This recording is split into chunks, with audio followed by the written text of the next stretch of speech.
Let me ask you something. Before you walked into a dealership, did you actually know how much car you could afford? Or did you just hope the monthly payment would feel okay? Because most people skip straight to the payment and forget about everything else. And that's exactly how people end up broke with a nice car in their driveway. Today we're fixing that. By the end of this video, you'll know exactly how to figure out your number before you talk to a single salesperson. Let's get into it. Part 1. First decision, buy or lease. Before you can figure out what you can afford, you need to answer one question. Are you buying or leasing? Because these are two very different situations. Leasing means lower monthly payments. Why? Because you're only paying for the portion of the car that you use. It's depreciation, not the full price.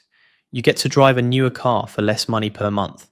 Sounds great, right? But here's the catch. You don't own anything at the end. There are mileage limits, and you're basically paying to borrow a car forever.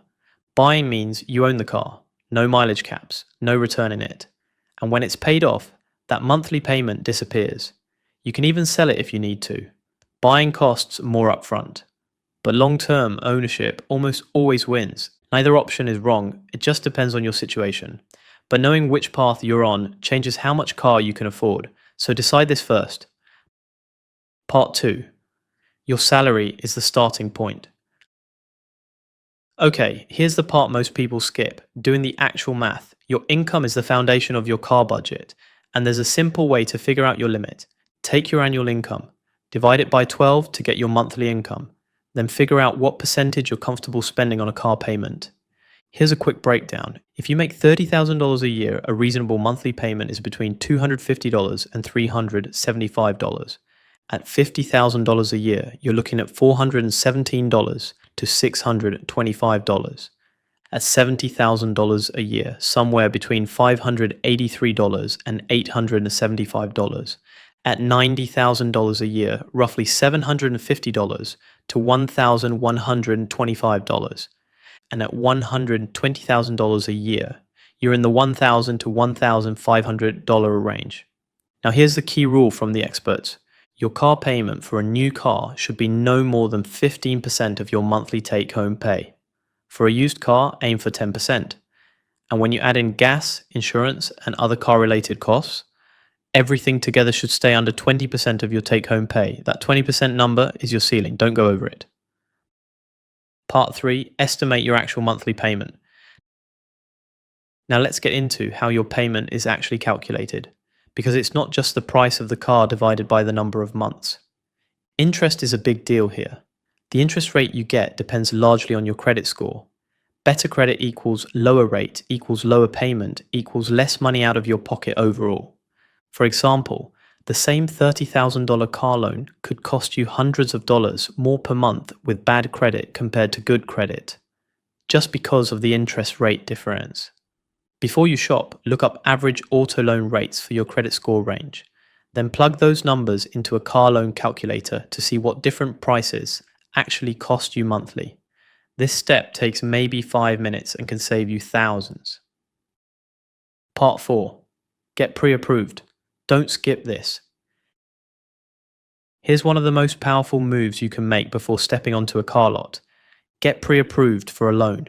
Go to your bank or credit union, apply for a loan, and get a letter showing exactly how much they'll lend you and at what rate. Now you walk into the dealership as basically a cash buyer. If the dealer wants to offer you financing, they have to beat what you already have. That completely changes the negotiation in your favor.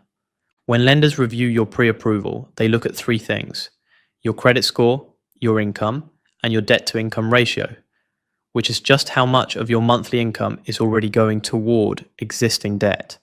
Pre-approval also tells you your real budget, not what a salesperson wants you to think your budget is. Know the difference between pre-approval and pre-qualification too. Pre-qualification is just an estimate.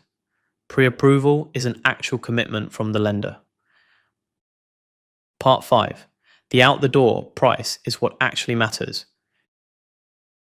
You found a car listed at $28,000. Great, but that is not what you're going to pay. By the time you add taxes, title, registration fees, and whatever extras the dealer tries to tack on, window etching, paint protection, extended warranties, that $28,000 can easily turn into $31,000 or more. Expect the out-the-door price to be 10 to 15% higher than the sticker price depending on where you live. This matters because your loan is based on that final number, not the advertised price. So always ask for the out-the-door price up front. Most dealer add-ons are either worthless or wildly overpriced. You can say no. Do your research on what your state charges for taxes and registration before you go in. Knowing this makes you a much harder person to upsell. Part 6. Don't forget the other costs. Alright, this is where a lot of people get surprised. Your monthly loan payment is just one piece of the puzzle. Here's what else you need to factor in. Gas. Go to fueleconomy.gov and look up the miles per gallon for any car you're considering. A car that gets 20 miles per gallon will cost you noticeably more to fuel than one that gets 35.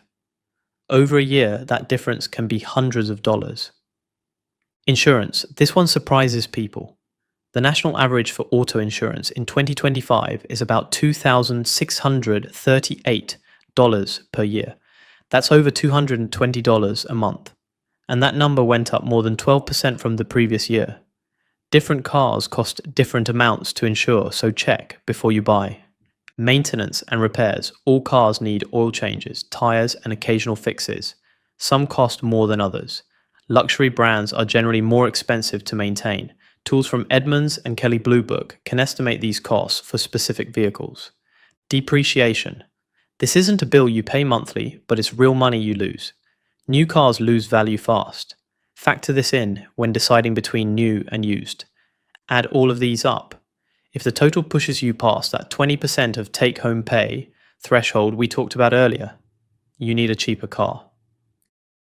Conclusion. Here's the simple version of everything we just covered. Know your income. Set your percentage.